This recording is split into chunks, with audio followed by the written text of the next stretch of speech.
Bonjour à tous. Donc, nous avons le plaisir d'accueillir aujourd'hui Jean-Marc Ferry. Jean-Marc Ferry, qui est actuellement professeur de philosophie à l'Université de Nantes, après avoir été pendant une décennie et demie professeur de philosophie à l'Université libre de Bruxelles. Jean-Marc Ferry est un philosophe de formation kantienne. Il a notamment participé à la publication des œuvres de Kant dans la Pléiade. Il a été au début des années 1980 le cofondateur du Collège de philosophie. Et pour ce qui nous intéresse, mais déjà ses talents de philosophe kantien sont vraiment dans le sujet déjà cosmopolitique, il a été un des principaux introducteurs de l'œuvre de Habermas en français. Habermas, dont il a traduit l'ouvrage essentiel, La théorie de l'agir communicationnel, qui est paru en 2 volumes chez Fayard. Et depuis le début des années 2000, Jean-Marc Ferry a publié une série de volumes consacrés à la tentative de définition en termes de philosophie politique de ce qu'était l'avenir de l'Europe. Il a publié en 2000 un ouvrage qui a inauguré en quelque sorte ce sentier de travail dans lequel il a maintenu ses pas depuis cette date. C'est l'ouvrage « La question de l'État européen » qui a été publié chez Gallimard en 2000. Et depuis, il a publié toute une série d'articles et d'ouvrages consacrés à cette question européenne. Il a notamment publié en 2005 aux éditions du Cerf, dans une collection dont il a la responsabilité, Europe, la voie kantienne. Là, vous voyez, on est au centre de notre sujet. Essai sur l'identité post-nationale. Au Cerf, toujours, il a publié La République crépusculaire, comprendre le projet européen. Et tout récemment, il a également publié aux presses de l'Université de Montréal un ouvrage qu'il a co-dirigé sur le cosmopolitisme, enjeux et débats contemporains. Et je ne compte pas les nombreux articles qu'il a publiés dans Raison publique, les archives de philosophie et dans de nombreuses autres revues scientifiques sur cette question du cosmopolitisme et de la tentative de donner une définition de ce que représentait la forme politique européenne dans ce qu'elle était aujourd'hui et dans ce qu'elle pouvait devenir. Et donc, son intervention est parfaitement en phase avec celle que nous avons eue la semaine dernière d'Étienne Balibar, et je le remercie très, très vivement d'avoir accepté notre invitation. Je lui cède tout de suite la parole. Je rappelle, juste avant, Jean-Marc, que tu commences, que je souhaiterais que chacun puisse penser à éteindre son téléphone portable, qu'il n'y ait pas de sonnerie intempestive. Et puis, eh bien, aujourd'hui, nous aurons une projection d'un certain nombre d'éléments sur le tableau, ce qui expliquera la baisse de l'intensité lumineuse à des moments stratégiques. Voilà, Jean-Marc, je te laisse la parole. Merci beaucoup, Pierre, pour cette invitation et cette présentation. Je vais en effet vous entretenir de la question importante à mes yeux, et je crois objectivement tout à fait cruciale, qui est celle de la forme politique de l'Europe. Le débat est toujours en cours. À vrai dire, il n'y a pas eu de débat, à mon avis, suffisant sur les finalités du projet européen, et c'est, je crois, ce qui explique pour partie le déficit de légitimation dans lequel se trouve actuellement ce projet. Fédéralisme ou cosmopolitisme, c'est ainsi que je pose la question de la forme ou du principe politique requis pour l'Union européenne. J'aimerais, pour introduire ce propos, vous soumettre 4 thèses, en quelque sorte liminaires, en ce qui concerne ce que j'appellerais volontiers la constitution politique profonde de l'Union européenne. La première thèse est très simple, c'est que la question principale me semble être celle de l'intégration. Et je poursuis immédiatement, développe cette première affirmation en disant que l'intégration européenne, autant que je puisse voir, ne devrait pas être simplement fonctionnelle ou systémique, comme on dit, c'est-à-dire être simplement une affaire d'ingénierie institutionnelle. Par exemple, le grand marché, suivi de la monnaie unique, on parle aussi de gouvernement économique, etc. Mais de façon concomitante, et je crois que c'est tout à fait urgent, l'intégration européenne devrait être proprement politique, c'est-à-dire dans le sens d'un élargissement du sentiment d'appartenance à une même communauté de projets et corrélativement élargissement aussi d'une conscience de solidarité civique entre les Européens et déjà au niveau des états-majors entre les équipes dirigeantes. Troisième thèse, en outre, l'intégration européenne ne saurait être décalquée sur le modèle que l'on appelle souvent vertical des constructions nationales, c'est-à-dire ces constructions qui ont pour caractéristique de reposer sur des piliers d'obligation. Je parle des constructions nationales telles que l'obligation fiscale, l'obligation militaire, l'obligation scolaire. C'est ainsi sur ces piliers verticaux qu'ont pu se réaliser les intégrations nationales, qui, à vrai dire, sont les meilleurs, les exemples les plus probants d'intégration réussie, si l'on compare aux empires. Cependant, l'intégration européenne ne saurait, à mon avis, suivre cette voie verticale d'intégration, c'est-à-dire reposant sur des piliers d'obligations scolaires, militaires, fiscaux, civiques, et ce qui veut dire que l'intégration devrait être horizontale. Elle devrait relever de ce schéma horizontal, et qu'est-ce que cela veut dire ? Cela veut dire, avant tout, harmonisation des systèmes juridiques nationaux, concertation régulière entre les responsables politiques des différents États-nations, coordination de leurs politiques publiques, et puis également dans la société civile en formation, libre circulation des citoyens à l'intérieur de l'espace européen, libre installation des ressortissants de l'Union sur tout cet espace, et puis les échanges interuniversitaires, et peut-être un jour le décloisonnement progressif des espaces publics nationaux. Tout ceci exprime une nouvelle voie d'intégration précaire, difficile, fragile, aléatoire, la voie horizontale. Mais je pense que c'est la voie obligée. Une voie verticale signifierait, pour parler clair, que l'on érige l'Union européenne en une sorte de grande nation, coiffée d'un super-État, un État fédéral supranational, d'où le thème plus ou moins à l'honneur des États-Unis d'Europe, qui, à mon avis, et j'en développerai les raisons, est mystificateur. L'État supranational n'existe nulle part ailleurs, il n'existe pas. Et ce serait donc quelque chose de tout à fait nouveau que, personnellement, je ne souhaite pas.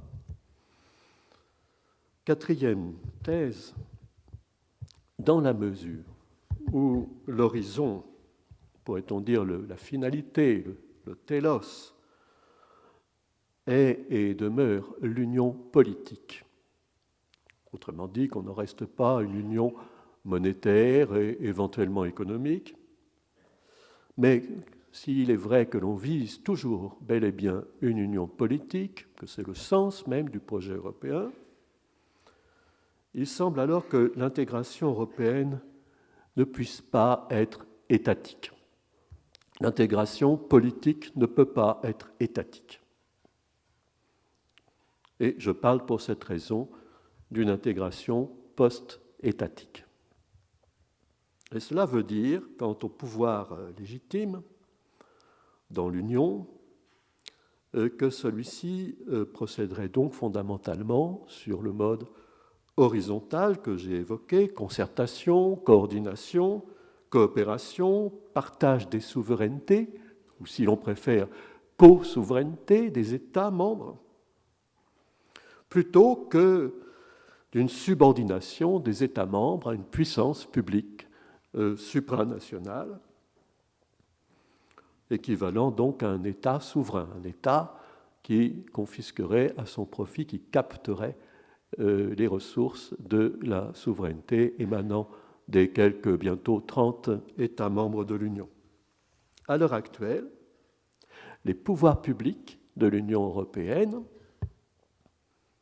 ce que l'on appelle parfois le triangle institutionnel, c'est-à-dire le Conseil européen des chefs d'État et de gouvernement, étayé par le Conseil des ministres, le Parlement européen et la Commission, eh bien, les pouvoirs publics de l'Union européenne ne disposent pas, c'est un peu technique, mais il faut savoir cela, c'est un aspect juridique qui a son importance, les pouvoirs publics de l'Union, disais-je, ne disposent pas de ce que l'on appelle dans le jargon d'une compétence de la compétence. C'est-à-dire qu'ils n'ont pas la compétence de s'attribuer eux-mêmes de nouvelles compétences. Autrement dit, toute compétence nouvelle des pouvoirs publics de l'Union procède de ce que l'on appelle toujours dans le jargon un principe d'attribution. C'est-à-dire que ces pouvoirs nouveaux ne peuvent que leur être attribués par les États membres. En clair, les États membres restent souverains. La question n'est pas seulement scolaire. Qui est souverain dans l'Union? C'est une question importante que beaucoup ont essayé d'esquiver. Mais la question revient et il faudra trancher de plus en plus clairement.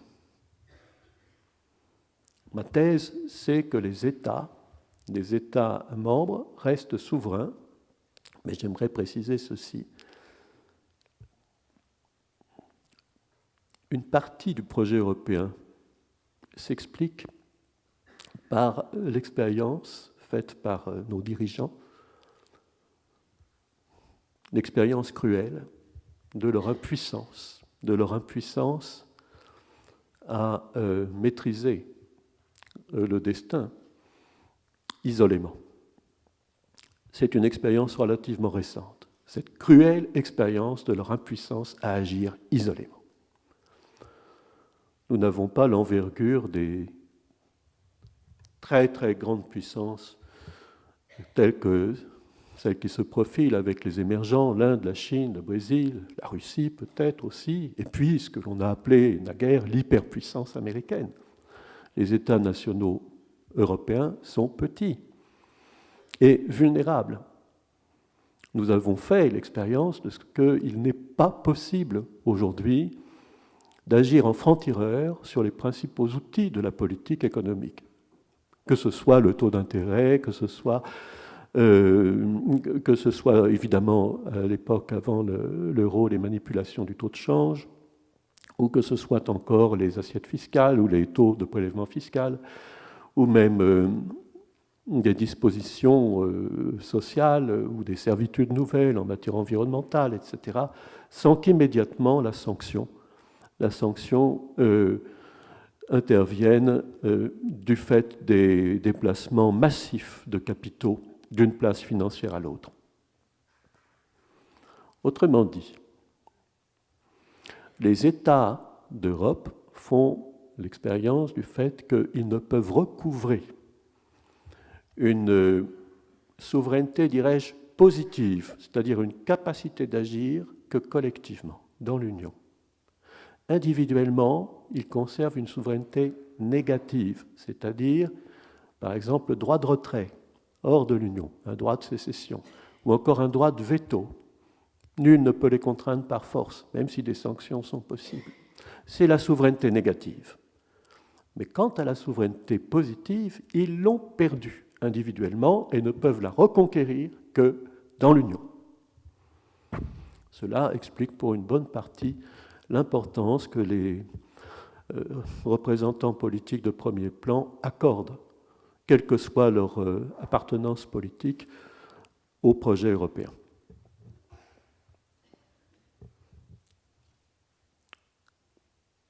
J'aimerais maintenant, après ces 4 thèses liminaires, vous soumettre 3 remarques. La première remarque, c'est que ces thèses que je viens de vous énoncer ne s'appuient pas avant tout sur un désir personnel. Ni même, je ne prends pas non plus appui sur une supposée intention originelle des pionniers de la construction européenne, parce qu'à vrai dire, ils étaient en général fédéralistes. C'est-à-dire, qu'on le dise ou non, c'était plus ou moins déclaré, ils étaient favorables à un État fédéral européen. Et souvent, parmi eux, le schéma dominant était celui d'une grande nation européenne, d'autant que, pour des raisons historiques faciles à comprendre, ces pionniers de la construction au lendemain de la Seconde Guerre mondiale étaient principalement français. L'Allemagne était out, l'Italie à peu près aussi. Que restait-il? Quelques petits pays, ceux du Benelux. Ils ne faisaient donc pas le poids comparé à la France. L'impulsion fut française, avec toute la mentalité française républicaine qui va avec, et cet attachement à l'idée de nation et l'État unitaire qui va avec.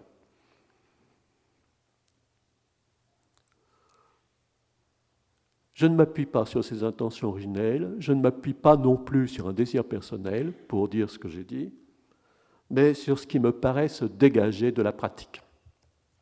Une pratique qui a maintenant quelques 50 ans, plus si l'on considère le départ de la construction européenne, mais si je parle de 50 ans, c'est parce que ces derniers temps, il y a eu des dérives. Donc la pratique communautaire, c'est à cela que je fais référence, la méthode communautaire, comme on a pu l'appeler, qui a été abandonnée depuis quelques années, et c'est très dommage, à mon avis.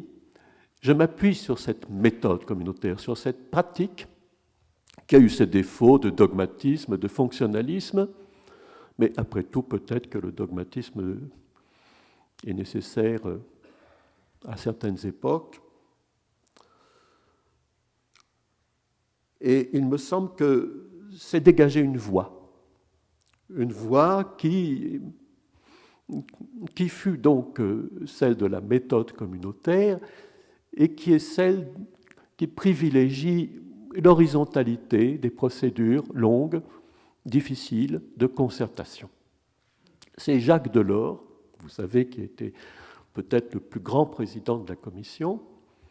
C'est Jacques Delors qui, dans son ouvrage sur le nouveau concert européen, avait exprimé cette remarque qu'il parlait d'une affectio societatis entre les dirigeants des États membres de l'Union européenne qui aurait, dit-il, permis de réaliser beaucoup plus que ce que l'on aurait pu imaginer au départ. C'est très important. Cette méthode de concertation a civilisé les relations internationales intracommunautaires et elle a permis de réaliser beaucoup. On croit peu au consensus, on croit peu aux ententes, surtout en période de crise, évidemment, où chacun a tendance à jouer pour lui-même. Mais il y a un acquis communautaire qui est de cet ordre, qui est celui de la socialisation des relations interétatiques. Il y a un acquis communautaire important qui est l'acquis des méthodes horizontales, c'est-à-dire apprendre à se mettre à la place des autres, apprendre à faire des compromis. Mais j'y reviendrai parce que, bien entendu, rien n'est gagné. Rien n'est gagné, mais je pense que c'est la bonne voie. Je la dirai en quelques mots, partager le pouvoir pour gagner le pouvoir, pour gagner du pouvoir. C'est cela la nouvelle expérience, non seulement politique, mais également morale. Partager la souveraineté pour reconquérir de la souveraineté, sous-entendu, positive. C'est l'expérience nouvelle, tout à fait inédite, et pour laquelle l'Union européenne est pionnière, nonobstant les dérives des dernières années. Un paradoxe est que l'orientation supranationaliste qui a été prise ou qui a voulu être prise par l'Union européenne vient souvent de la méthode dite intergouvernementale.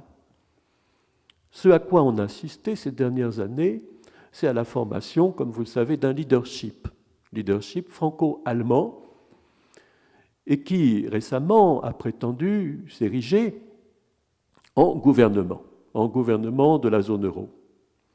Et donc c'est par cette voie, qui n'est pas la méthode communautaire qui donne la préférence au président de la Commission pour agencer la concertation entre les États membres. La méthode intergouvernementale, elle, privilégie bien entendu le Conseil, déclasse la Commission, ce qui a été fait avec le traité de Maastricht, et paradoxalement, c'est à partir de cette méthode intergouvernementale qu'il y a eu cette dérive d'intergouvernementalisme bicéphale ou rationalisé, comme on voudra dire dans un sens bicéphale, qui est une dérive quasiment post-démocratique, c'est-à-dire avec la volonté de faire émerger un fédéralisme exécutif, un gouvernement économique de l'Union qui confisque purement et simplement les moyens d'une politique monétaire et budgétaire autonome et concertée à la fois.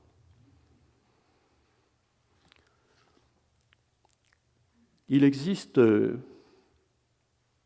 et c'est ma troisième remarque, dans la tradition philosophique, une grille d'intelligibilité pour rendre raison de la structure de base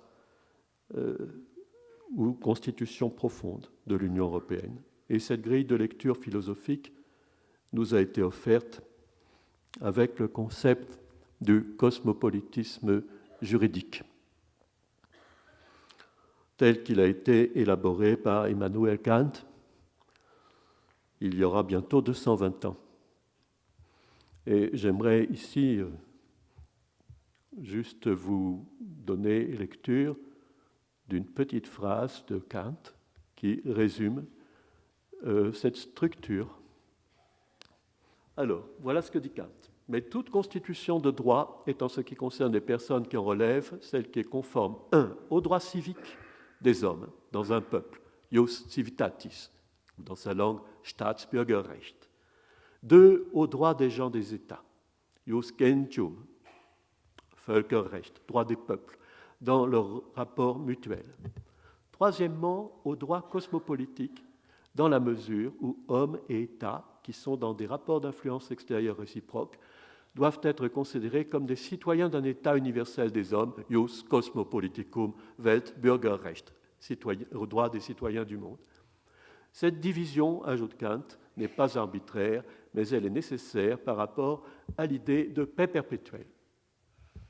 Alors voilà, c'est la structure sur laquelle je reviendrai, qui est annoncée ici, la structure, comme disait Kant, à 3 niveaux de relation du droit public. C'est fort important pour la suite parce que les actuels théoriciens de la dite démocratie cosmopolitique ou démocratie globale, surtout dans l'ère anglo-américaine, ne respectent en aucun cas cette structure, ils se contentent de globaliser le premier niveau.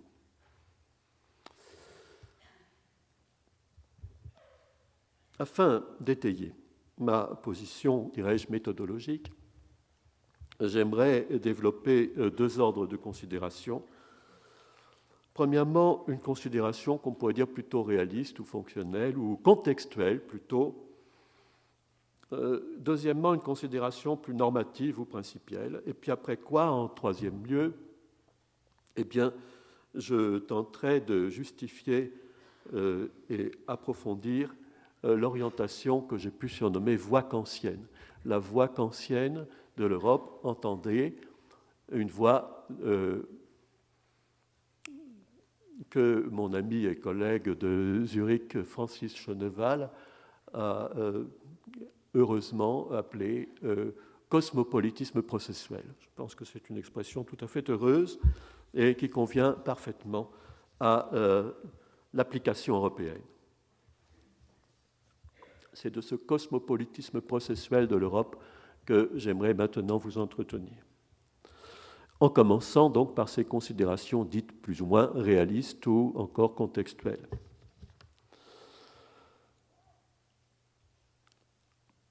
Parmi ces considérations, la plus fondamentale peut-être est une considération de sociologue. Je ne suis pas sociologue, mais je m'appuie sur leurs analyses, en particulier celle de Norbert Elias, puis aussi celle d'Anthony Giddens, et encore celle de Ulrich Beck. C'est l'idée que l'échelle d'interdépendance factuellement atteinte aujourd'hui est planétaire. Interdépendance, non pas seulement économique et financière, ça peut être aussi épidémiologique, écologique et tout ce que vous voudrez. C'est l'interdépendance au sens le plus général du mot. Elle est planétaire. Et donc, si l'on prend les arguments de ce grand sociologue allemand, juif allemand, décédé vers la fin du siècle dernier, Norbert Elias, il faut alors constituer des unités de survie, disait-il, c'est-à-dire des unités politiques qui soient, non pas évidemment à l'échelle mondiale, il n'y croyait pas, mais à l'échelle continentale ou quasi-continentale. À ses yeux, c'était une nécessité fonctionnelle. Et le problème qu'il voyait, c'est que, ce qu'il appelait un effet de retardement, c'est que la conscience d'appartenance ou de solidarité ne suit pas du même pas la nécessité fonctionnelle dans l'adaptation d'échelle. Donc, il est nécessaire d'arriver à une unité de survie ou une unité politique d'échelle quasi-continentale ou continentale, mais les mentalités, elles, restent attachées, par exemple, à l'échelle nationale. C'est ça l'effet de retardement. Mais enfin, il y a cette nécessité fonctionnelle si l'on veut véritablement répondre à la nouvelle donnée, en particulier celle qui est intensifiée par ce que l'on appelle la mondialisation économique. Et donc le projet européen, lui, c'est ma deuxième considération contextuelle, correspond certes à cet appel à une unité de survie d'échelle continentale, mais il se trouve que depuis 20 ans environ, le projet européen enregistre un déficit sévère de légitimation, ce qui appelle une actualisation. D'où vient ce déficit, autant que je puisse juger? Je pense que la chute du mur a dû jouer un grand rôle, l'écroulement du bloc soviétique. Pourquoi? Parce que le motif fondateur du projet européen, au lendemain de la Seconde Guerre mondiale, c'était, en tout cas du côté européen, plus de guerre civile, disait-on, plus de guerre civile européenne. C'était la paix entre les nations d'Europe. C'était sans doute déjà anachronique, puisqu'on en était, depuis 1948, la guerre froide avait éclaté, et donc le problème était plutôt celui de l'hostilité des blocs de la guerre froide, donc du monde bipolaire, et je pense que le danger des guerres européennes était de toute façon écarté. Et du côté américain, le motif, c'était évidemment d'enrayer l'avancée communiste, l'avancée soviétique. Il fallait donc une Europe libre, prospère et forte. Des deux côtés, côté européen comme côté américain, l'écroulement du bloc soviétique, en quelque sorte, érode cette légitimation ou ce motif fondateur, la paix. La paix, la guerre, le défi représenté par la paix conférait la légitimation la plus forte au projet européen. Pour dire les choses un peu vite et un peu brutalement, cette légitimation fondatrice s'est écroulée avec le mur de Berlin. En tout cas, elle s'est fortement érodée, d'autant que les nouvelles générations n'ont pas connu la guerre. Et quand je dis nouvelle, je n'ai pas connu non plus la guerre. Donc ça fait bien longtemps que l'Europe n'a pas connu la guerre. Et puis, il y a eu aussi cette montée en puissance d'une nouvelle idéologie, lorsque, en chiffre rond 1980, Reagan et Thatcher sont arrivés au pouvoir. Et donc là, l'idéologie qu'on appelle, mais personne n'assume l'étiquette néolibérale, a gagné progressivement le continent, que ce soit à gauche ou à droite, mais sous des visages différents. Et il y a eu dans l'opinion, dans les têtes, un amalgame entre la construction européenne et la gouvernance mondiale néolibérale qui est représentée par des instances telles que le FMI, l'OMC, le G8, etc., le G20. Ce sont des instances de gouvernement économique mondial, mais qui ne sont pas légitimées démocratiquement de façon directe. Et l'Union européenne est soupçonnée d'être en quelque sorte une courroie de transmission de la gouvernance mondiale néolibérale. Et puis, je reviens sur la légitimation de relève. La légitimation de relève dont a besoin l'Europe après l'écroulement de la légitimation fondatrice, ou en tout cas son érosion, la paix. La légitimation de relève ne se rapporte plus directement, je crois, à la question de la paix et de la guerre, mais au défi de la mondialisation. Je pense que les politiques n'ont pas su donner la légitimation de relève. Et c'est pourquoi nous ne savons pas où nous allons. Quo vadis Europa? Il n'y a pas de débat sur les finalités. Il n'y en a jamais eu, mais là, il en faudrait un parce qu'il n'y a plus de finalité ou de destination évidente. Et on ne peut plus non plus fonctionner sur le dogmatisme d'antan, avec l'image un peu simplette du vélo. Il faut pédaler, sinon on tombe. Donc on ne peut pas reculer, on ne peut pas s'arrêter, on est obligé d'aller de l'avant. Souriez, c'est européen, il faut continuer. Cela ne peut plus fonctionner. Voyez-vous, c'est l'image véhiculée notamment par les pionniers de la construction européenne qu'on appelle le spillover, l'engrenage. Il faut toujours, puisqu'on a fait un acquis, ça nous conduit à un autre acquis, etc. Il y a un engrenage irréversible qui fait qu'on est obligé d'aller de l'avant et encore de l'avant sans se poser de questions. Ce modèle fonctionnaliste, technocratique a vécu. On s'est aperçu maintenant depuis longtemps que les décisions prises au niveau européen avaient un impact énorme sur la vie de tous les jours. Et par conséquent, l'affaire n'est pas une affaire technocratique limitée, c'est une affaire politique qui doit intéresser tous les citoyens.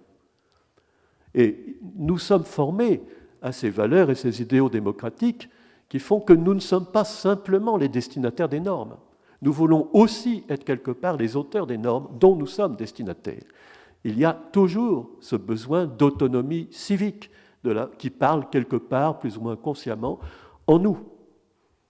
On ne veut pas qu'un système pseudo-naturel se stabilise au-dessus de nos têtes. On veut savoir où nous allons et nous voulons nous en sentir responsables. Alors voilà, la légitimation de relève, où est-elle ? Je pense que ce n'est plus la paix, comme je vous l'ai dit, ce n'est plus par rapport au défi de la paix qu'elle doit se situer, mais par rapport au défi de la mondialisation. Alors, je vais... voilà. Ce que je vais vous présenter. Parce que j'ai fait un petit graphique pour vous.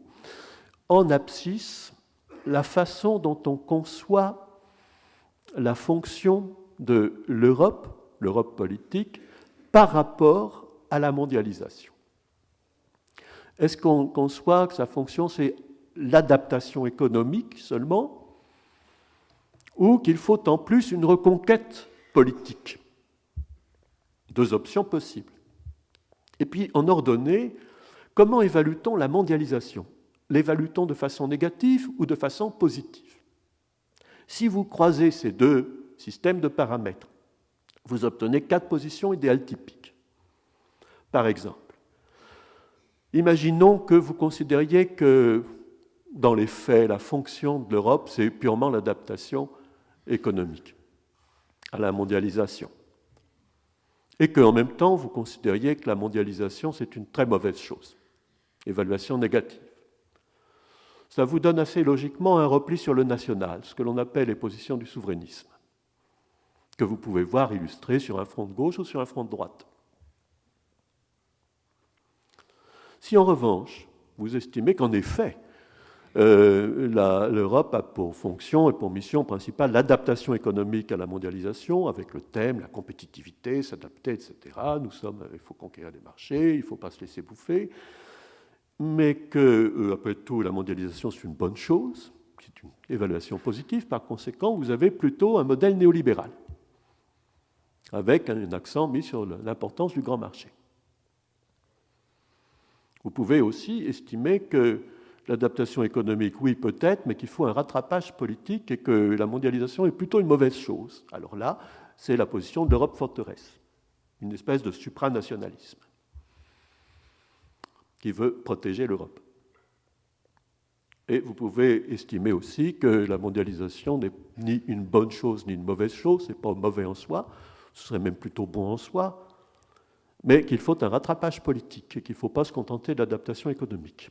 Et c'est la position d'une union transnationale que j'appelle cosmopolitique. Je vous laisse regarder cela, n'est-ce pas?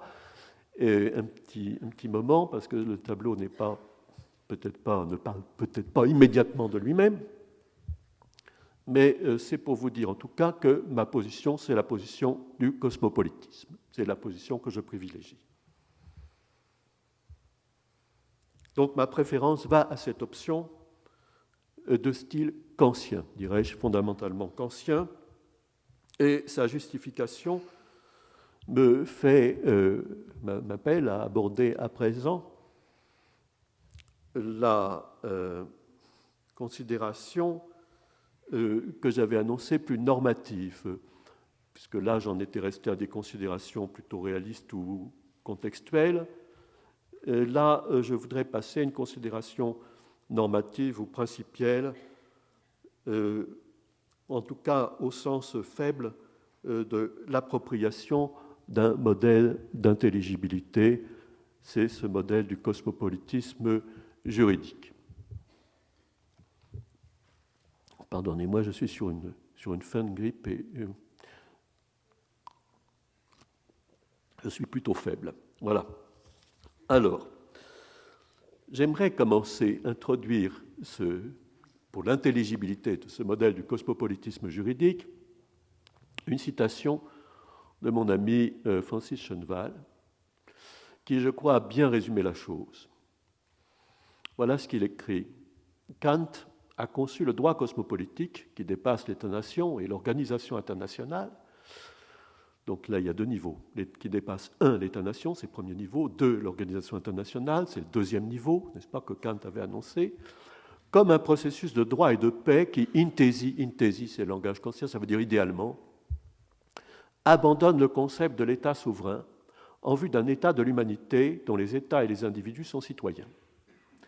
Un des points forts de Kant, bien que souvent mal compris, est que l'État des États et des citoyens du monde n'est plus un État dans le sens souverainiste, mais un processus de constitutionnalisation permanente.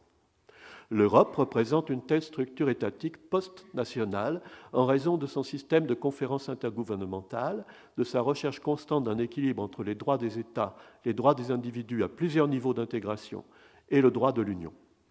Pour cette raison, il faut peut-être moins aspirer à une forme définitive de l'Union qu'à un mode de constitutionnalisation permanente qui remplace le système des conférences intergouvernementales.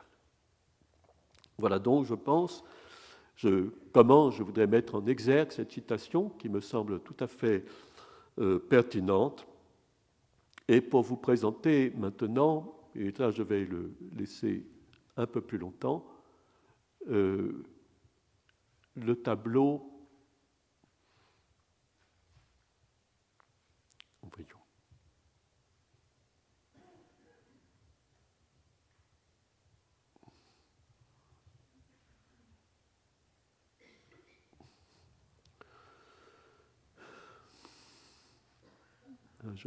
Ah oui, il est là.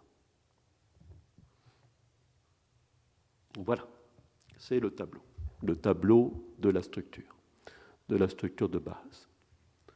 Donc je vous ai indiqué les niveaux de droit chez Kant, avec un premier niveau, et qui est celui de la structuration de chaque État membre de l'Union. C'est ce que Kant appelle droit étatique, ou parfois droit civique. Donc j'ai mis toutes les expressions kantiennes. Le principe politique, c'est l'objet du premier article définitif du projet de paix perpétuelle de Kant, qui a été publié en 1795, c'est que la structure de chaque État membre, dit-il, doit être républicaine. Ce que Kant appelle républicain, c'est ce que nous appellerions aujourd'hui État de droit démocratique. Donc il y a, pour employer le langage d'Aristote, une isopolicie républicaine, c'est-à-dire que les États membres doivent avoir la même structure politique fondamentale républicaine. Républicaine pas au sens français.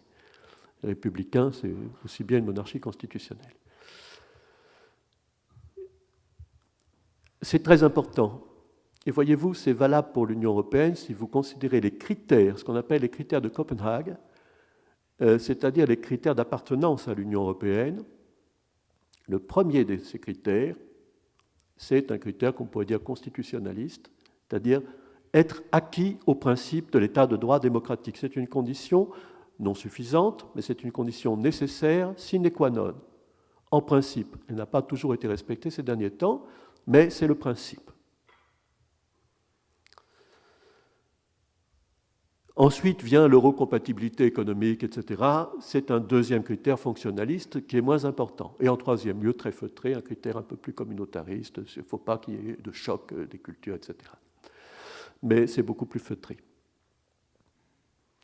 Donc le premier critère, c'est cette adhésion au principe de l'état de droit démocratique intériorisé, n'est-ce pas ? Et d'ailleurs, ce fut repris ailleurs, par exemple dans le préambule de la déclaration de Laeken, qui est un des grands sommets européens, où il est dit, peut-être est-ce un peu radical, la seule frontière que trace l'Union européenne est celle de la démocratie et des droits de l'homme. Bien sûr, sous-entendu dans les limites réalistes qui sont imposées par la géographie physique. Et puis, les relations concernées par ce premier niveau, ce sont des relations seulement entre les nationaux au sein de chaque État membre, avec un socle de garantie statutaire qui est représenté par les droits fondamentaux individuels, c'est-à-dire les droits de l'homme, suivant on peut dire, qui se déclinent en droits civils fondamentaux, c'est-à-dire des droits d'intégrité morale et physique, les droits civiques ou politiques fondamentaux, c'est-à-dire les droits de participation, les droits sociaux fondamentaux, qui sont des droits de solidarité, et les droits, on pourrait ajouter les droits moraux, en incluant les droits culturels, qui réfèrent à la personnalité ou à l'identité, un peu à l'image des droits d'auteur. Ce sont les 4 grandes catégories de droits fondamentaux aujourd'hui, n'est-ce pas ? Et qui, normalement, devraient être garantis au sein de l'Union. Mais ce qui est intéressant, ça, ce n'est pas original. Ce qui est original, c'est de prévoir que les États-nations demeurent la médiation. Le deuxième niveau est intéressant. Le deuxième niveau, lui, concerne la fédération. Il s'agit du droit des peuples. Du droit des peuples, Judentum, Völkerrecht, qui doit, selon Kant, s'appuyer sur une fédération d'États libres. Il parle de libre fédéralisme, c'est-à-dire qu'il explique que les États, les responsables politiques de ces États peuvent se réunir librement en sommet, en conseil, dit-il, mais que rien ne doit les y obliger. Ce qui a été fort critiqué, y compris tout récemment, assez récemment, par Habermas, qui considère que ça ne tient pas la route, ce en quoi, à mon avis, il a tout à fait tort, parce que, justement, il y a cet acquis. Une fois que c'est réalisé, cela crée un acquis, une habitude, une pratique. Et de fait, il suffit de regarder comment ça se passe pour comprendre que c'est possible. C'est possible qu'un droit communautaire qui concerne les relations entre nations, cette fois-ci, et non plus entre nationaux, au sein de l'Union, trouve cette assise dans un libre fédéralisme. Donc, les relations, c'est cette fois-ci, au deuxième niveau, c'est les relations qui s'instaurent entre les nations, ainsi qu'entre les États, et non pas entre les nationaux. Donc, le socle, la garantie statutaire, les droits fondamentaux ne sont plus les droits de l'homme, ce ne sont plus des droits fondamentaux individuels. Nous avons un deuxième niveau, c'est les droits des peuples et les droits des États. Deuxième niveau. C'est très important d'avoir cette structure en tête, elle est complexe. Et ce n'est pas fini, parce que maintenant il faut un lien. Vous avez un premier niveau interne, un deuxième niveau externe ou international, mais internalisé, intracommunautarisé. Et il faut un lien qui n'est ni interne ni international, mais qui est transnational. Et c'est le niveau cosmopolitique stricto sensu. Le droit des citoyens du monde, en attendant ceux de l'Europe. Et c'est bien ainsi que Kant pensait les choses. L'Europe qui donnera, disait-il, ses lois au monde. C'est le droit des citoyens du monde. Et donc là, le principe est l'union cosmopolitique et non plus la simple fédération. Si vous voulez, la fédération, c'est le terminus aquo, le principe, le point de départ. Et le terminus atquem, le point d'arrivée, l'horizon, c'est l'union cosmopolitique. Donc c'est un processus. C'est pourquoi l'expression de Francis Schoenwald est heureuse, cosmopolitisme processuel. Donc là, ce qui est mis en relation, c'est les étrangers qui sont ressortissants de l'Union. Étrangers entre eux et avec les États d'accueil. Le droit cosmopolitique se marque notamment dans l'Union européenne, et ce n'est que dans l'Union européenne qu'il a un commencement de réalisation positive. Avant cela, ce n'est qu'un concept philosophique qui n'avait aucune existence politique. Les juristes ne reconnaissent toujours pas la réalité du droit cosmopolitique dans l'Union européenne, parce qu'il faut le temps pour la doctrine. Mais il existe, ce droit cosmopolitique. C'est le droit de libre circulation des individus sur tout l'espace de l'Union, la libre installation, voilà les principales libertés, n'est-ce pas, caractéristiques de l'espace européen. Mais il y a aussi la possibilité pour un citoyen de l'Union d'exercer un recours juridictionnel pour faire valoir ses droits subjectifs devant un tribunal européen, éventuellement contre son propre État, ce qui est tout à fait nouveau. Et encore, la possibilité pour un citoyen de l'Union qui serait en dehors de l'Union de trouver asile, refuge et assistance auprès de n'importe quelle ambassade et consulat de l'Union européenne, d'un État membre de l'Union. Il y a donc un mécanisme de solidarité institué. Ce dont parlait Kant aussi, une alliance de paix purement défensive, etc. Donc nous avons, et c'est cela l'originalité de la structure de base, c'est que l'union consiste non pas dans le, comme on voudrait nous le dire aujourd'hui chez les théoriciens de la démocratie cosmopolitique, dans une espèce de gros sum policy global, c'est-à-dire un premier niveau dilaté, mais dans l'articulation des trois niveaux, ce qui présente un grand intérêt pour la gouvernabilité.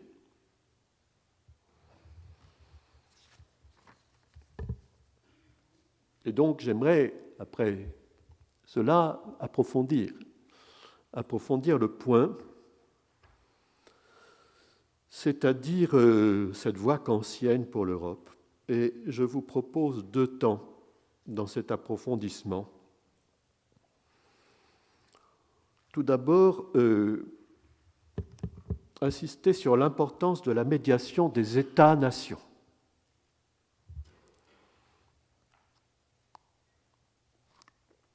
La dite démocratie globale est, à mon avis, conceptuellement faible et politiquement dangereuse. Il faut la médiation des États-nations. Deuxième point, la question d'une intégration transnationale. Donc, le premier point réfère au premier et deuxième niveau, et le deuxième point, réfère au troisième niveau, l'intégration transnationale. C'est-à-dire, c'est là que se pose le vrai problème européen. On a parlé d'un problème européen, comme si l'Europe était un problème en soi. Je laisse la question ouverte. Voilà, j'aimerais vous présenter ce qui me semble être le vrai problème européen, c'est-à-dire comment redéployer le politique sur un plan horizontal.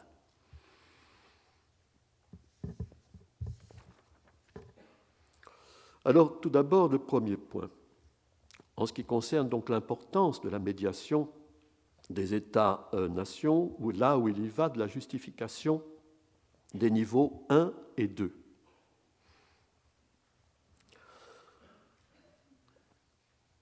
Tout d'abord, encore une fois, pardonnez-moi d'insister un petit peu lourdement, contre les constructions contemporaines de la dite démocratie cosmopolitique, que vous trouvez notamment chez Thomas Pogge, ou encore chez David Held, ou Daniele Archibugi, ou encore Robert Fine, ou Richard Falk, etc.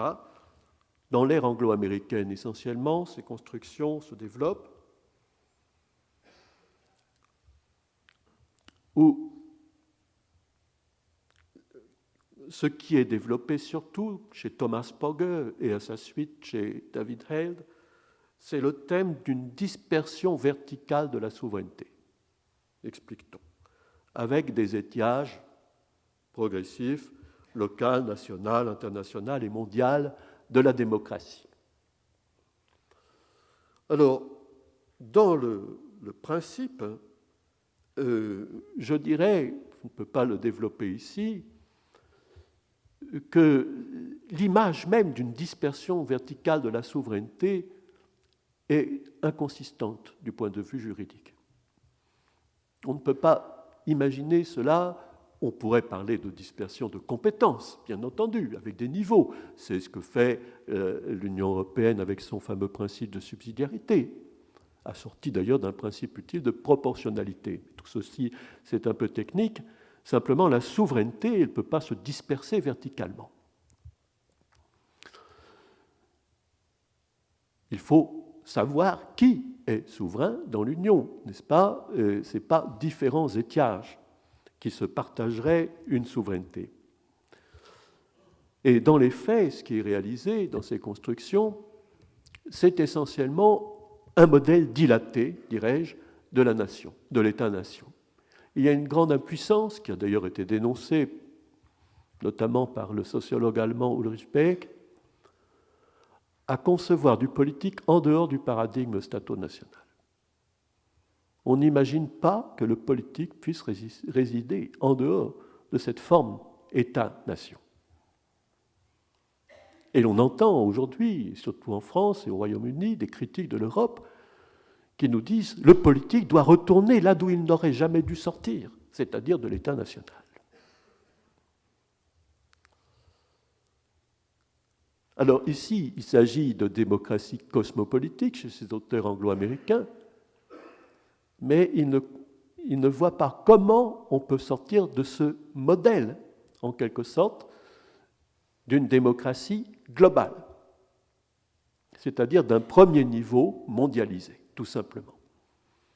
Donc ils ne prennent pas au sérieux la médiation des États-nations, non seulement en tant qu'identité culturelle, parce que là, évidemment, ça fait bien de dire qu'il faut de la différence culturelle et de la pluralité, tout ça, on est d'accord, mais aussi les différentes souverainetés politiques. Et c'est cela que l'on aimerait court-circuiter. Or, justement, chez Kant, les États restent souverains. Et c'est cela qui fait que la question est difficile. Il faut pouvoir faire avec les souverainetés nationales. Et chaque peuple aussi est engagé dans ce débat, puisque ce n'est pas seulement de souveraineté étatique qu'il y va, mais aussi des souverainetés populaires.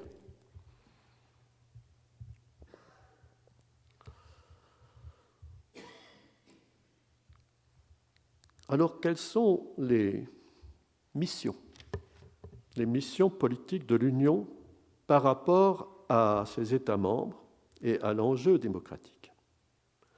Je dirais qu'il y a d'abord, et c'est bien connu, j'y insisterai pas, une mission disciplinaire qui n'est pas toujours plaisante, c'est-à-dire faire intégrer un ordre juridique européen aux États membres. Bon, il serait peut-être intéressant d'analyser de près les phénomènes de rejet, en tout cas de résistance, qui émanent des peuples, qui émanent des sociétés civiles, mais aussi des administrations publiques nationales. Il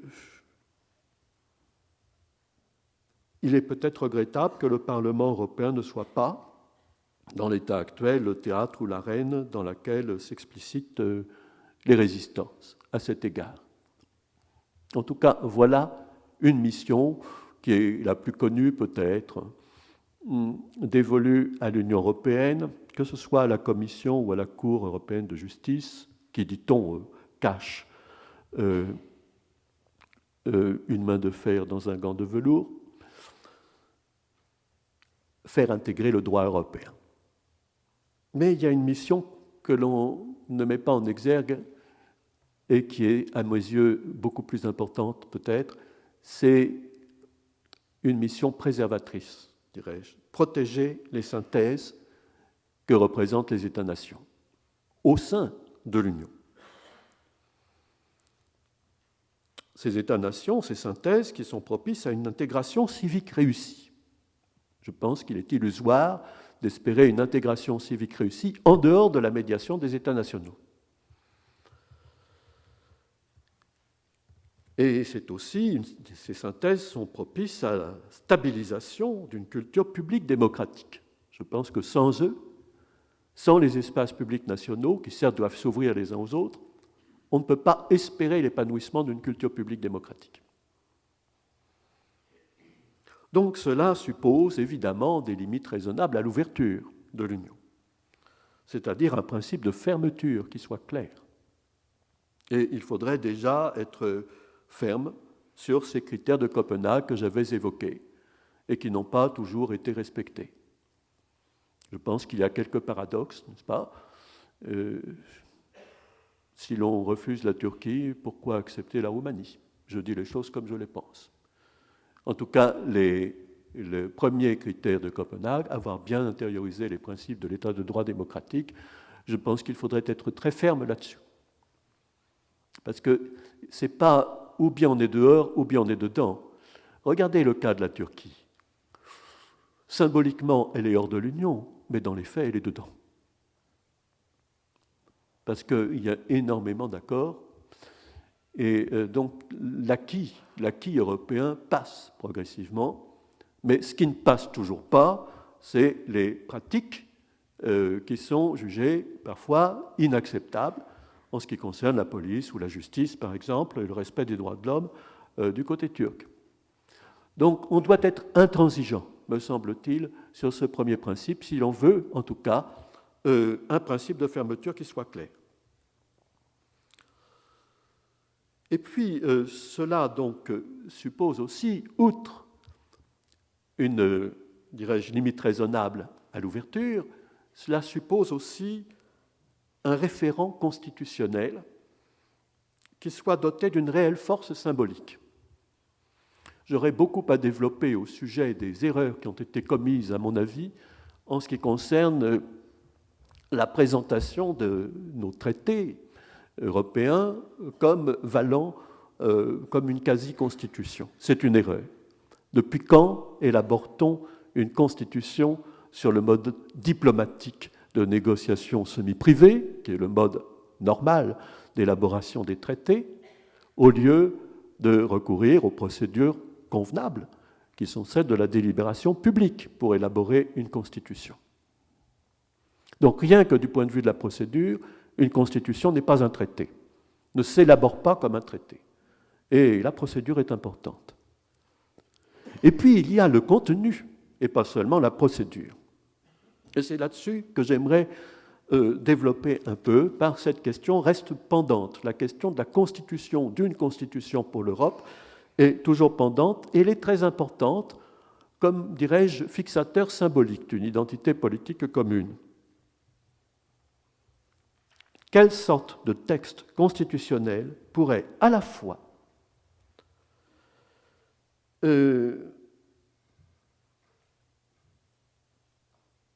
disposer d'une réelle force structurante pour fixer un sentiment d'appartenance politique et qui puisse de façon plausible être adopté à l'unanimité de quelques 30 États ou peuples bientôt. Voyez-vous, surtout si on veut les ratifications par voie de référendum. Et là, ça risque de capoter. Il suffit qu'un seul État refuse et le projet est à l'eau.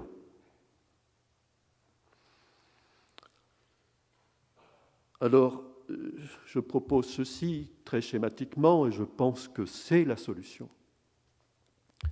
C'est que d'abord, et là ce n'est pas une idée de moi, je reprends cette idée à un juriste constitutionnaliste spécialisé dans les questions européennes, de renommée internationale, qui s'appelle Joseph Weiler.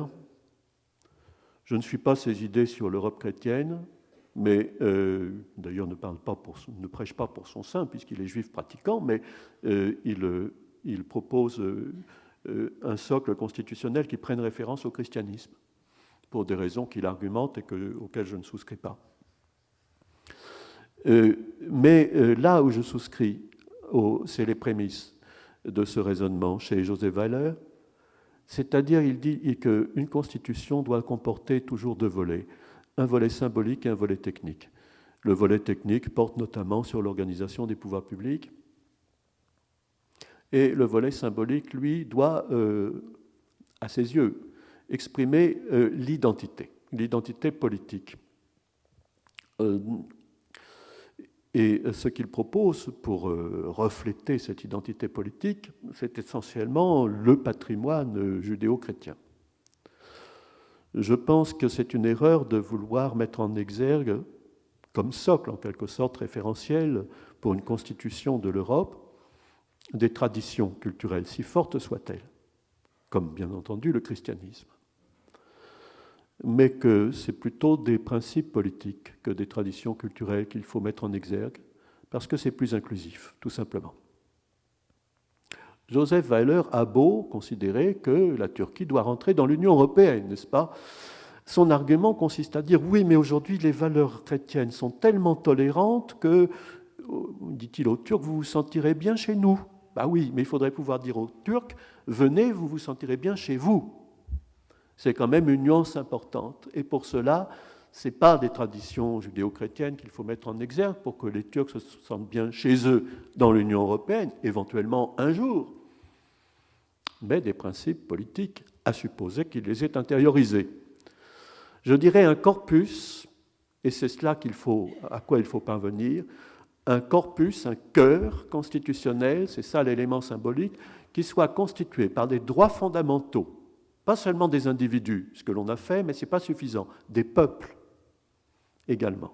Non seulement droits de l'homme, mais droits des gens. Les droits fondamentaux, des valeurs de base qui sont réaffirmées régulièrement dans les traités de l'Union européenne, comme la solidarité, la réciprocité, la non-discrimination, etc., et des principes politiques constitutifs, comme la confiance mutuelle, la reconnaissance mutuelle, la subsidiarité, la proportionnalité. Il y a un certain nombre de principes extrêmement importants qui sont véritablement constitutifs. Droits fondamentaux, valeurs de base, principes politiques constitutifs. Voilà un corpus clair que tout un chacun peut comprendre dans le peuple. C'est clair et simple. Et je me souviens, c'était lors du traité de Maastricht, le référendum français, j'étais en Dordogne, j'avais des voisins ouvriers agricoles qui essayaient de lire le traité de Maastricht et qui se donnaient du mal. Et je me souviens aussi d'avoir posé des questions à des parlementaires européens sur la question des compétences partagées et des compétences exclusives. Ils ne pouvaient pas me répondre. Donc, c'est une honte de donner, en quelque sorte, à ratifier au peuple un fatras comprenant non seulement des principes, mais des objectifs, et surtout des objectifs, et des agencements techniques complexes. Il faut vraiment être plus que diplômé de Sciences Po pour pouvoir y répondre. En revanche, un corpus clair de droits fondamentaux, de valeurs de base et de principes politiques constitutifs, c'est compréhensible par tout un chacun. Et surtout mon argument est celui-ci. Quel État, quel peuple pourrait refuser un tel corpus sans s'exclure de l'Union de lui-même, car un corpus représente un véritable contrat social européen. Qui peut refuser les droits fondamentaux ? Qui peut refuser des valeurs de base de la démocratie sans s'exclure lui-même de l'Union? Donc la force de conditionnalité est maximale. Je ne dis pas qu'on n'ait pas le droit de refuser, mais c'est extrêmement difficile. Donc il y a toutes les chances pour que si l'on soumet le cœur, le noyau constitutionnel au suffrage des peuples, eh bien ce noyau soit accepté. Et une fois qu'il serait accepté, eh bien le reste, qui concerne l'organisation des pouvoirs publics, par exemple, et des questions délicates comme la pondération des voix au Conseil, eh bien cela fait l'objet de traités. Et puis quand c'est accepté, c'est annexé à la Constitution, tout simplement. Et puis quand ce n'est pas accepté, ce n'est pas un drame. Il n'y a pas de, de dramatisation à faire en disant l'Europe est en panne, etc. Non, le cœur constitutionnel est là et le processus de constitutionnalisation se fait. Voilà donc petite proposition de philosophie appliquée, n'est-ce pas, que je me permets de soumettre. Donc, réserver le volet symbolique, évidemment, non pas à des traditions culturelles, ce qui peut évidemment être exclusif ou exclusionniste, mais à des principes politiques, des valeurs de base et des droits fondamentaux. Et puis, alors, plus délicat, agencer une démocratisation de deuxième niveau. Deuxième niveau.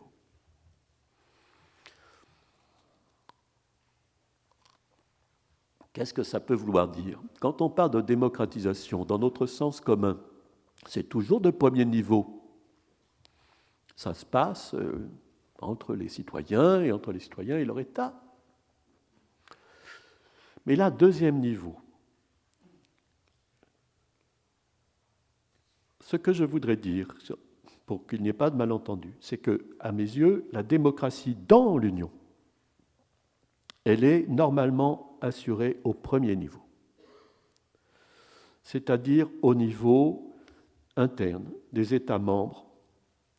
Donc c'est vrai, il y a un rôle disciplinaire du cadre communautaire qui offre des recours juridictionnels, supranationaux aux citoyens, etc.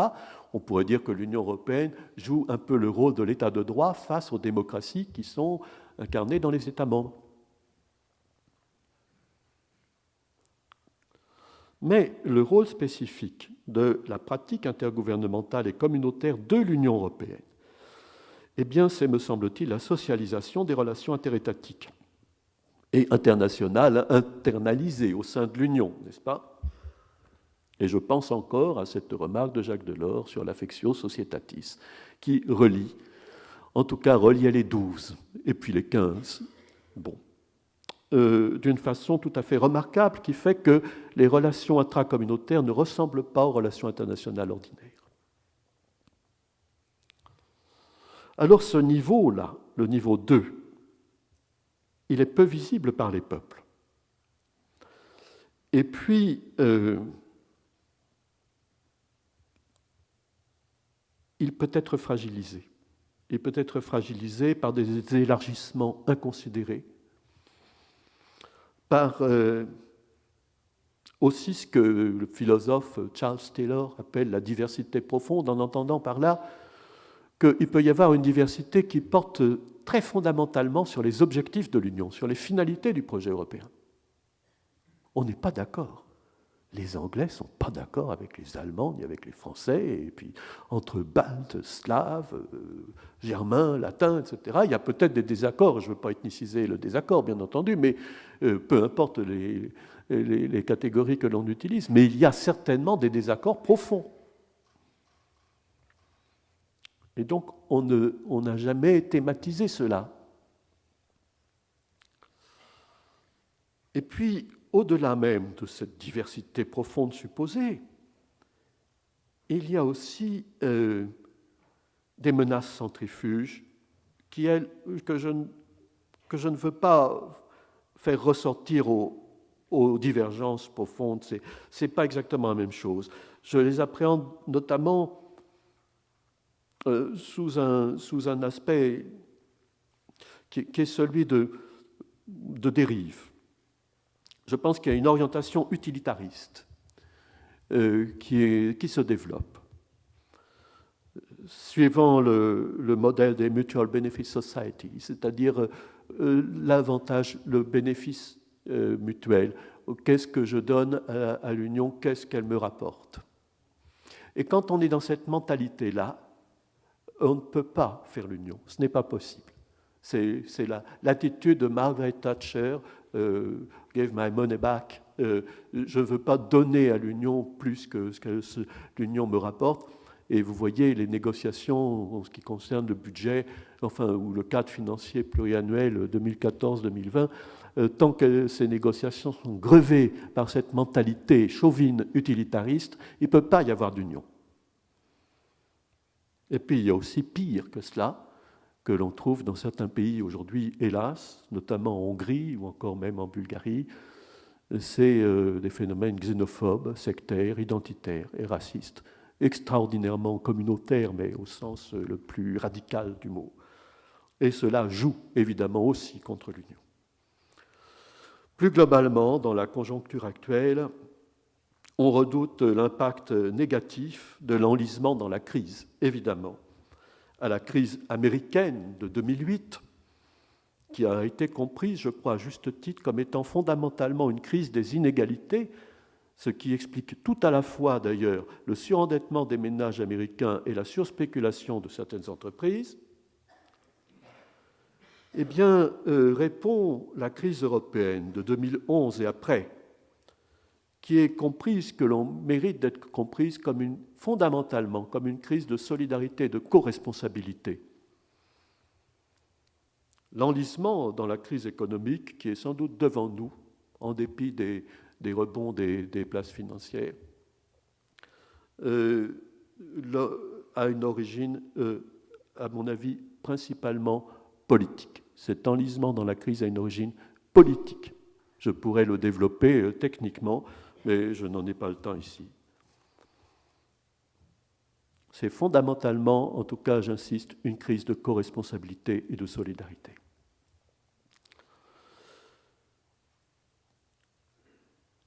J'en viens au deuxième aspect que j'avais annoncé, qui est conférer au pouvoir politique européen une assise transnationale. Comment? C'est la question du vrai problème européen.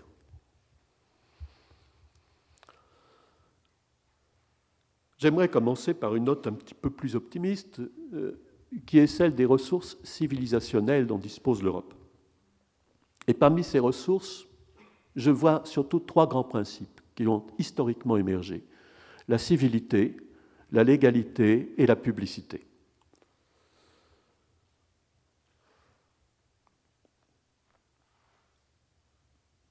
En liminaire, j'aimerais faire valoir qu'il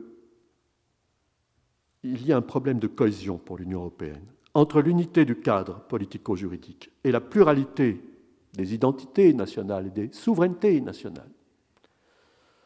Il faut évidemment une médiation assez substantielle est requise, afin de faire tenir ensemble la communauté cosmopolitique. C'est donc la médiation essentiellement d'une culture publique commune, j'insiste sur le mot public, qui serait éventuellement un jour peut-être étayée par une mémoire historique partagée, ce qui suppose une ouverture réciproque des mémoires nationales. Alors, avec une telle médiation relativement substantielle, toute prétendue, excusez-moi, sans cette médiation, je vous dirai les choses autrement, sans une telle médiation d'une culture publique commune, toute prétendue avancée sur la voie de l'intégration fonctionnelle ou systémique, comme on dit aujourd'hui, plus d'Europe, c'est-à-dire un gouvernement, etc. Toute avancée sur cette voie systémique constitue un risque supplémentaire de décrochage du pouvoir européen par rapport aux opinions nationales et par rapport à la démocratie elle-même. Qu'est-ce que je veux dire? C'est que, de façon concomitante,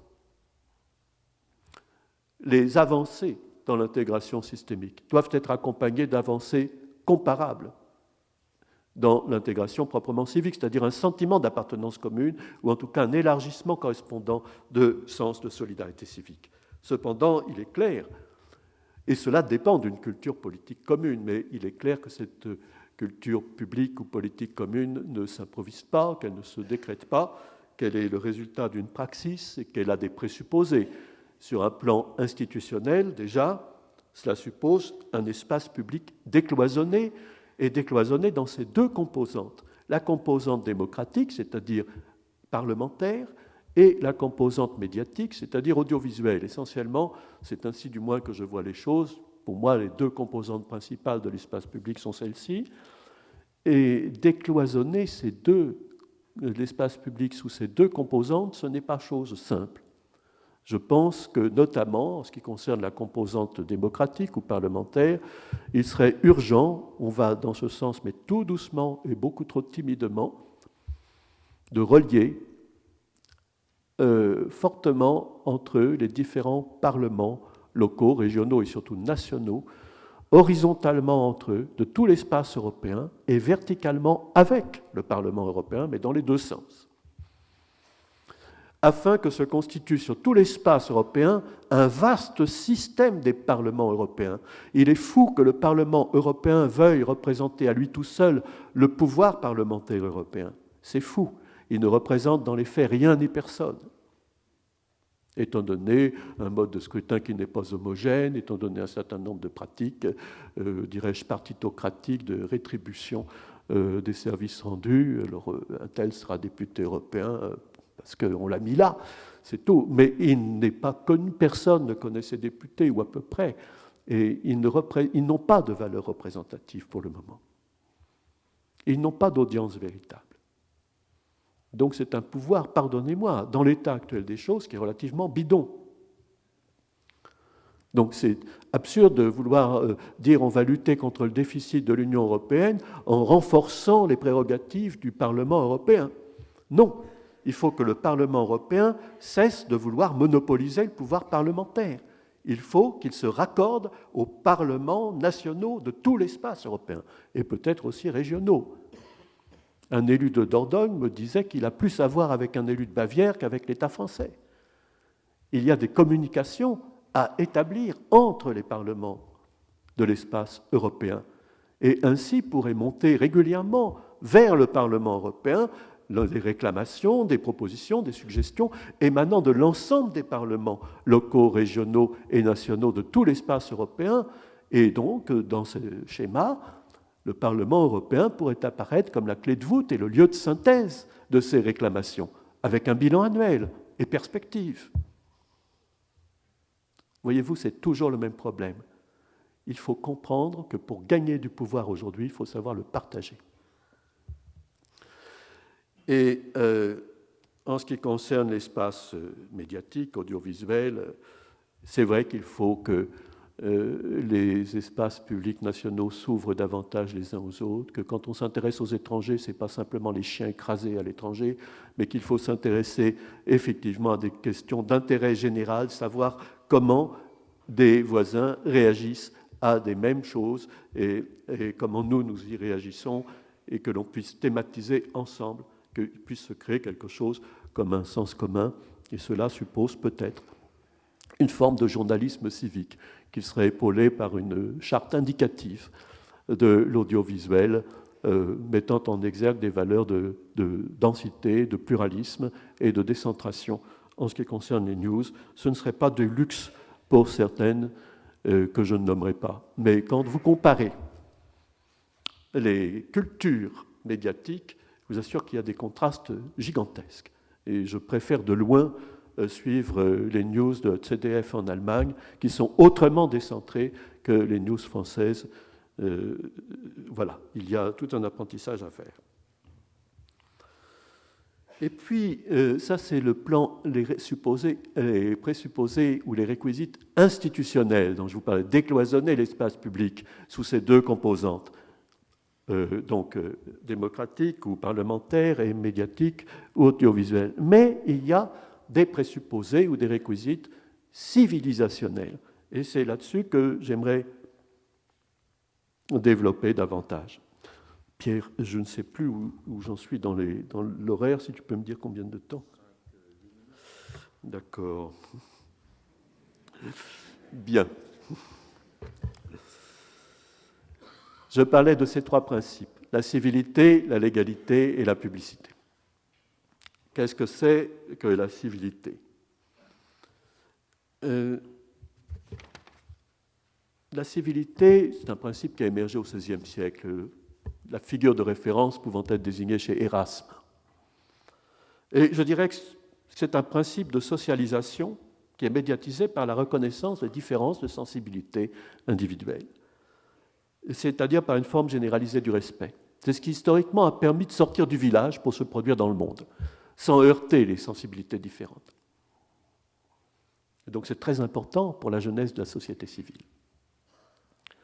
La légalité, c'est un principe, on peut ici considérer que c'est un siècle plus tard, vers la fin du XVIIe, la figure de référence pouvant être désignée chez John Locke. C'est un principe de contention de la violence sociale et de limitation de la violence politique qui suppose la médiation du droit des personnes privées et de leur intégrité. Au départ, comme l'habeas corpus. Donc, c'est le camp d'arrêt au pouvoir de l'État, surtout. Plutôt un concept libéral.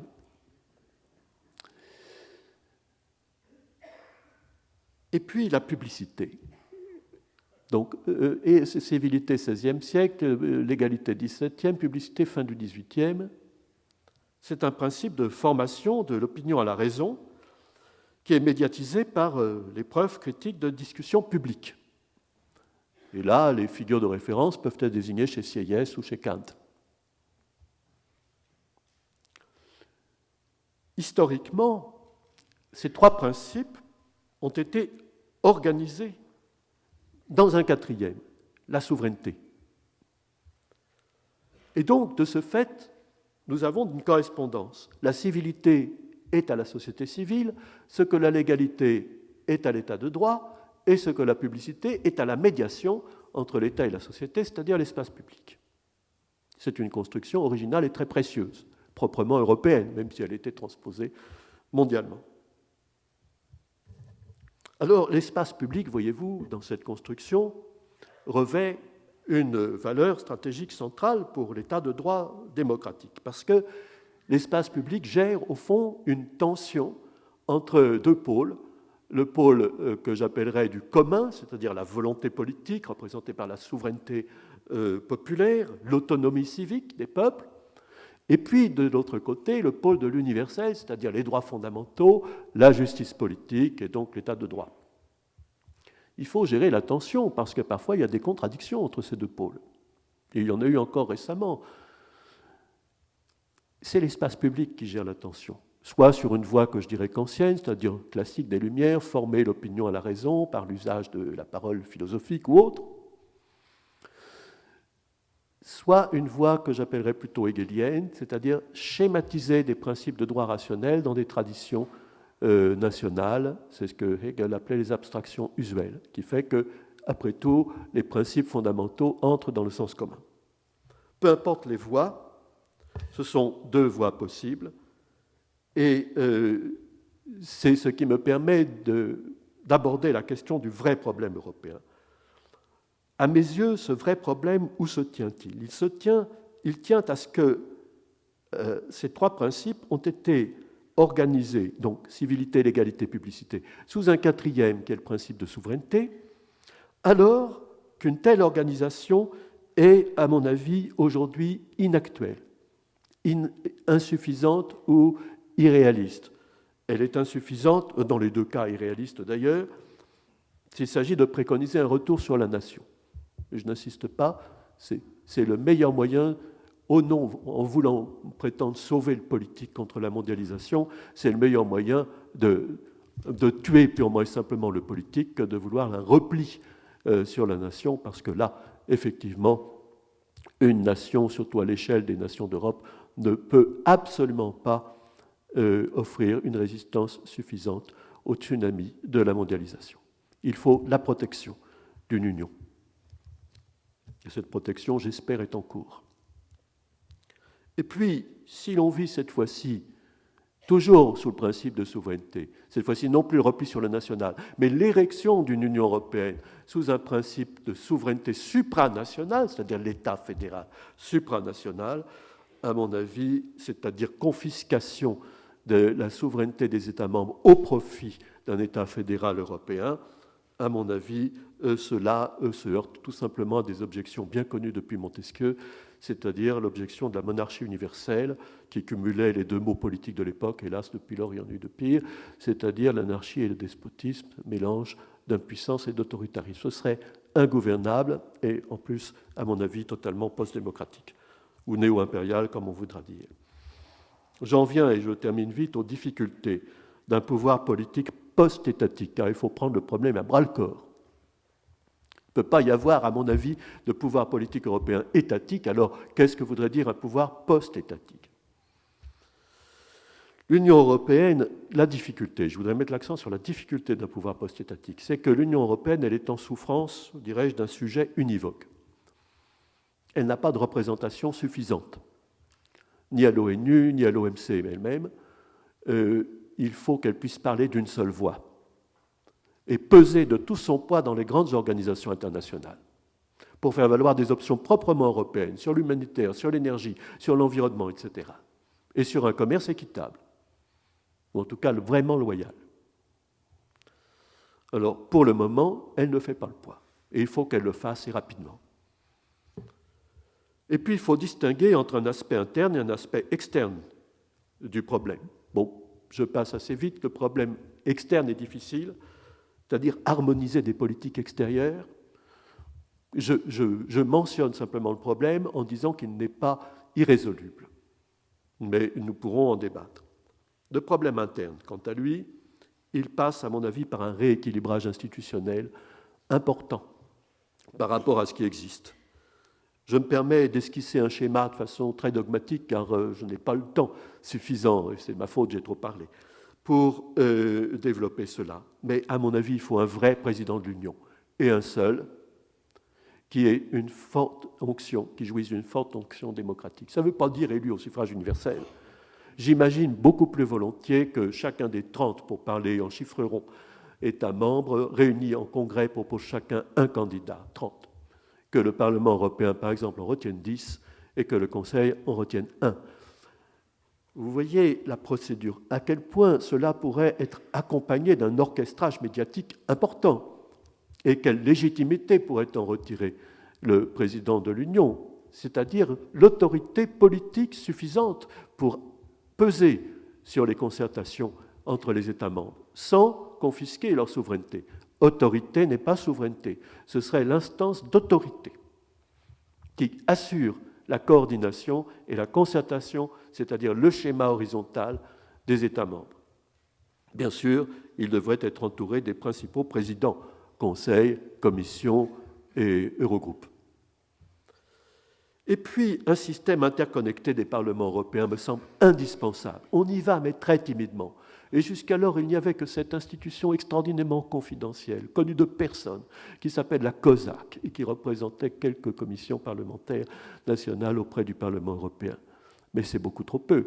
Il faut une vraie interconnexion de tous les parlements dans l'espace européen pour qu'il y ait une vraie irrigation parlementaire de l'espace. Et puis un décloisonnement des espaces audiovisuels, j'en ai parlé. En conclusion, je dirais qu'il faut reconstruire l'Europe. Il faut reconstruire l'Europe et essentiellement sur 3 volets. Celui de la constitution politique, j'en ai parlé. Évidemment, un fixateur symbolique est indispensable, mais il faut aussi un retour et un approfondissement sur la méthode communautaire. Deuxième volet, c'est le gouvernement économique. Je dirais que là, il est complexe. Il faut distinguer l'aspect conjoncturel des politiques économiques de l'aspect structurel. L'aspect conjoncturel, c'est une catastrophe à l'heure actuelle parce que tout est verrouillé. Nous n'avons aucun moyen de politique conjoncturelle autonome et concertée, ni budgétaire, ni monétaire, ni évidemment les taux de change, il n'y en a plus en zone euro. Tout est bouclé avec le statut de la BCE et tout est bouclé en fonction des intérêts allemands. Alors, Je ne veux pas jeter la pierre aux Allemands, ils ont joué très intelligemment, n'est-ce pas? Mais ça ne fait pas du tout l'affaire de tous. Et donc, ce que je crois, c'est qu'il nous faut retourner à une méthode de tour de rôle intelligemment synchronisée entre des relances et des restrictions. Le Nord est en situation keynésienne de relance par sa propre consommation intérieure. Et c'est ce qui permettrait au Sud de rétablir les équilibres financiers sans devoir le payer d'une récession. Parce que, évidemment, la relance du Nord pourrait au moins tirer en avant les exportations du Sud à destination du Nord et donc soutenir au moins l'activité contre les risques récessionnistes de la déflation nécessaire. C'est cela l'agencement intelligent des politiques conjoncturelles et non pas le bouclage sous des disciplines communes qui ne tiennent aucun compte des disparités de situations conjoncturelles et structurelles entre les 17 États de la zone euro. C'est absurde du point de vue de la rationalité économique. Cela, en revanche, et pour des raisons très précises, fait parfaitement l'affaire de l'industrie allemande. Et puis, le volet structurel, c'est autre chose. On vient d'échouer, du moins apparemment, lors du sommet de Bruxelles, en ce qui concerne le cadre financier pluriannuel 2014-2020, les fonds sociaux, les fonds structurels, qui étaient extrêmement importants, car c'est le seul aspect intelligent, à mes yeux, des dites politiques de l'offre. C'est-à-dire, c'est l'aspect qui restructure l'appareil de production. C'est là qu'il fallait développer les réseaux, l'énergie, les transports, la recherche et le développement, et aussi peut-être les éléments immatériels de base auxquels on donne de plus en plus d'importance, ce qu'on appelle les investissements sociaux, de santé, d'éducation, etc. Tout cela a été sacrifié. J'espère que le Parlement européen, ce serait au moins un bon point de sa part, refusera évidemment le budget qui a été provisoirement arrêté au niveau intergouvernemental des sommets.